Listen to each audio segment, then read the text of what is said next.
তো hello everyone, welcome back আমাদের সীতাকুণ্ড বর্মানের দ্বিতীয় পর্বে। তো আমাদের দ্বিতীয় পর্বে থাকছে হচ্ছে সীতাকুণ্ড ইকো পার্ক, সহস্রধারা ঝর্ণা, সুপ্তধারা ঝর্ণা। তো চলুন শুরু করা যাক।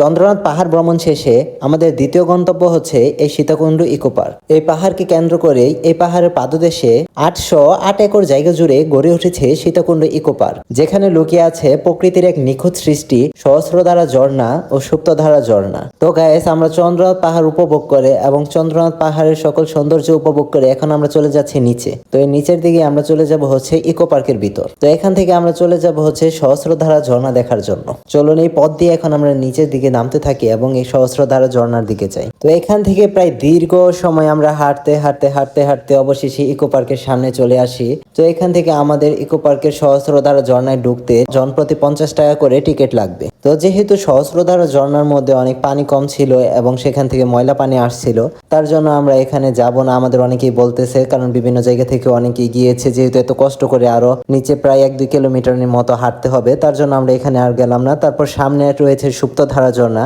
এবার আমরা সেখানেই যাব। তারপর সুপ্তধারা ঝর্ণায় সেখান থেকে আমরা সিঁড়ি ধরে নিচে নামতে থাকবো। এখান থেকে প্রায় 15 মিনিটের মতো নামতে হয়। তারপর আমরা অবশেষে শেষ পর্যন্ত বিভিন্ন ভয়ঙ্কর জঙ্গলের ভিতর দিয়ে যাচ্ছি এবং এত দুর্গম পথ দিয়ে যে আমি যাচ্ছি এটা আমি নিজেও কল্পনা করতে পারছি না। তারপর অনেক বাধা বিপত্তি পের হয়ে তারপর অবশেষে আমরা এই জঙ্গলের ভিতর দিয়ে যাচ্ছি হচ্ছে এই ঝর্ণার মধ্যে। তারপর আমরা অবশেষে এই সুপ্তধারা ঝর্ণার দেখা পেলাম। তো মনটা একেবারে ভরে গিয়েছে, যেন প্রকৃতিকে অপরূপ সৌন্দর্য আমার দিকে তাকিয়ে রয়েছে। তারপর এখান থেকে আমরা অনেক সুন্দর সুন্দর ছবি তুলি এবং বিভিন্ন ধরনের ভিডিও করি।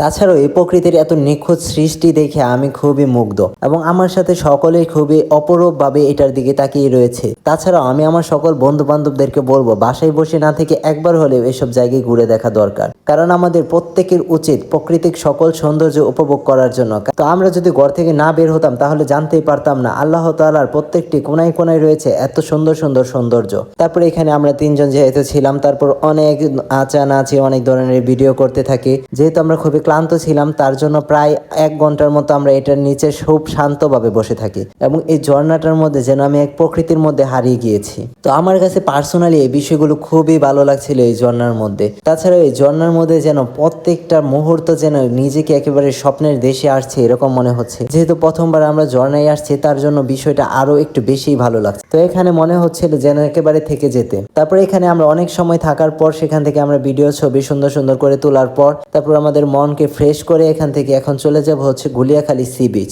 তো গুলিয়াখালী সি বিচ তৃতীয় পর্বে পেয়ে যাবেন। তো আমরা কি কি করলাম সেটা সম্পূর্ণ ভিডিও পেয়ে যাবেন পরবর্তী ভিডিওতে। তো এতক্ষণ এই ভিডিওটা দেখার জন্য সকলকে ধন্যবাদ।